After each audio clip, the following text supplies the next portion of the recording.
ఈరోజు మనం దేశ అధినేతలు ఏ ఫోన్స్ వాడుతున్నారో తెలుసుకుందాం. మార్కెట్లో రకరకాల ఫోన్లు డిఫరెంట్ ఫీచర్స్, డిఫరెంట్ స్టైల్స్తో ఆకట్టుకుంటున్నాయి. అయితే దేశ అధినేతలు ఏ ఫోన్స్ను వాడుతున్నారు, వారు ఎందుకు వాటినే వాడుతున్నారో ఇప్పుడు వివరంగా తెలుసుకుందాం.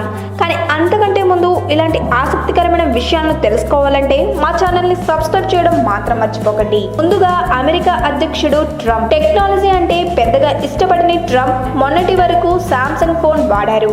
అయితే అమెరికా అధ్యక్షుడు అయ్యాక భద్రతా కారణాల రీత్యా ఐఫోన్ కు షిఫ్ట్ అయ్యారు. రష్యా అధ్యక్షుడు పుతిన్. ఇంటర్నెట్ అంటే అంతగా ఆసక్తి చూపని పుతిన్ గారికి ఐఫోన్ అంటే చాలా ఇష్టం. మార్కెట్ లోకి యాపిల్ కు సంబంధించిన ఏ ప్రొడక్ట్స్ వచ్చినా వెంటనే పుతిన్ చేతిలో ఉండాల్సిందే. దక్షిణ కొరియా అధ్యక్షుడు కిమ్ జాంగ్ ఉన్. ఈయన తైవాన్ కు చెందిన హెచ్టిసి ఫోన్ నే వాడతాడు.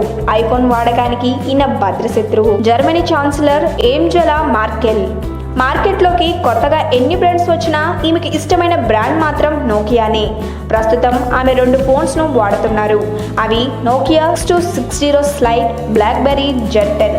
నోకియా ఫోన్స్ మాట్లాడుకోవడానికైతే బ్లాక్బెర్రీ ఇంటర్నెట్ను బ్రౌజ్ చేయడానికి ఉపయోగిస్తున్నారు. పాకిస్తాన్ ప్రధాని నవాజ్ షరీఫ్. ఈయన మొత్తం 3 ఫోన్స్ను ఉపయోగిస్తాడు.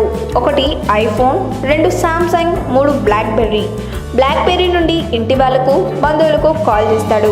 ఐఫోన్ నుండి ప్రభుత్వ అధికారులకు, పార్టీ నాయకులకు కాల్ చేస్తుంటాడు. భారత ప్రధాని మోడీ. సెల్ఫీలంటే అమితంగా ఇష్టపడే మోడీ ఐఫోన్ ను వాడతారు. విదేశీ ప్రయాణాల్లో బ్లాక్బెర్రీ ఫోన్ సైతం ఆయన వెంట ఉంచుకుంటారు. ఐఫోన్ ని మొట్టమొదటిసారిగా ఉపయోగించింది మాత్రం రష్యా మాజీ అధ్యక్షుడు మెద్వెదేవ్. 2006లో ఐఫోన్ 4 విడుదల కాగానే దానిని యాపిల్ వ్యవస్థాపకుడైన స్టీవ్ జాబ్స్ మెద్వెదేవ్ కు గిఫ్ట్ గా ఇచ్చాడు.